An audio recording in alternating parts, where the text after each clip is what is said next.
जय गजानन माऊली. श्री स्वामी समर्थ.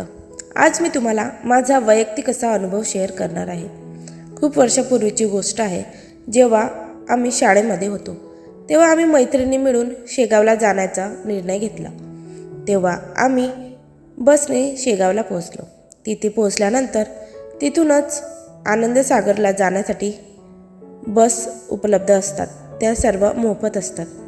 तिथून आम्ही सगळ्या मैत्रिणी मिळून बसमध्ये बसलो आणि पुढे निघालो.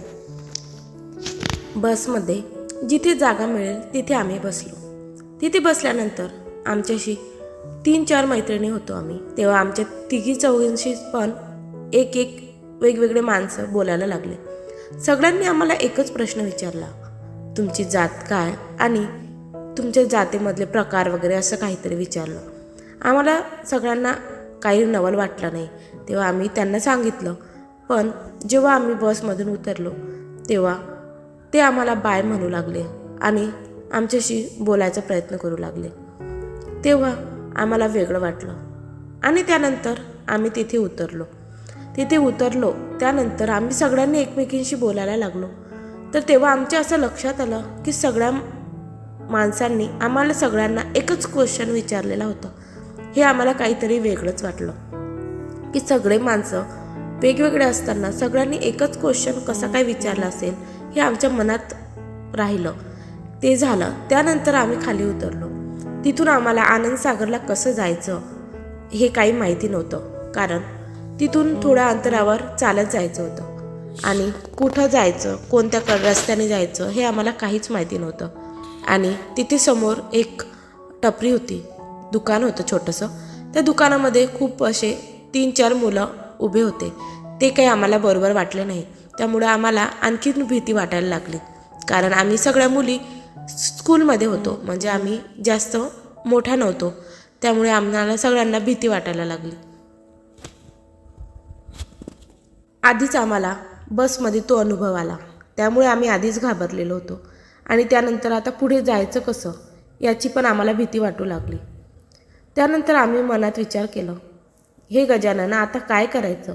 आम्ही इथे आलो आहे, पण आता इथून पुढे जायला पण भीती वाटते, कारण तिथं मुलं होते आणि ते आम्हाला बरोबर वाटत नव्हते. तेव्हा अचानक कुठून तरी 2 सेवेकरी आले. गजानन महाराजांचे सेवेकरी व्हाईट कपडे घालून आलेले होते. व्हाईट टोपी, त्यांचं सगळं व्हाईट कपडे होते. आणि त्यानंतर ते अचानक आले आणि आम्हाला म्हणाले, मुलींनो काय झालं, कशाची विचार चालू आहे, चिंतेमध्ये वाटताय? तेव्हा आम्ही सांगितलं, इथून आम्हाला आनंदसागरला जायचं आहे, पण नेमकं आम्हाला कळत नाही आहे कोणत्या दिशेने जायचं. इथून जवळच आहे असं त्या बसवाल्याने सांगितलं आणि इथं आम्हाला उतरून दिलं होतं. त्यामुळे आम्ही असं सांगितलं. तेव्हा ते सेवेकरी म्हणाले, चला मी तुम्हाला नेतो आणि तुम्ही माझ्याबरोबर चला. आणि आम्ही त्यांच्याबरोबर जायला लागलो. त्यामुळे आम्हाला थोडा धीर आला आणि आम्हाला त्या मुलांची पण थोडी भीती कमी वाटायला लागली. पुढे चालत गेलो. त्या अर्धा किलोमीटर नंतरच तिथे समोरच आनंदसागर होतं. त्यांनी आम्हाला तिथे नेऊन सोडलं आणि म्हणाले, तुम्ही इथून आतमध्ये जा, आमचा इथपर्यंतच काम होतं आणि आमचा तो रस्ता नाही, आम्ही दुसऱ्या रस्त्याने जात असतो, असे ते आम्हाला बोलले. आणि आम्ही तिथून आनंदसागरला गेलो. पण ते दोघेजणं अचानकच कुठून कोणत्या रस्त्याने वापस गेले ते काही कळालंच नाही. ते आम्हाला बोलले की आम्ही इथपर्यंतच तुम्हाला सोडून देऊ शकतो, तिथून आम्हाला जाता येत नाही, तिथून तुम्ही जा आणि आमचा रस्ता वेगळा आहे, असे ते म्हणाले.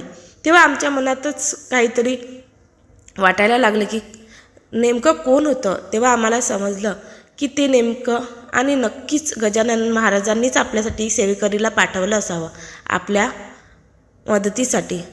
असा हा आमचा गोड अनुभव होता. तुम्हाला जर व्हिडिओ आवडला असेल तर चॅनलला लगेच सबस्क्राईब करा आणि कॉमेंटमध्ये गण गणात बोते नक्की लिहा. जय गजानन. जय श्री स्वामी समर्थ.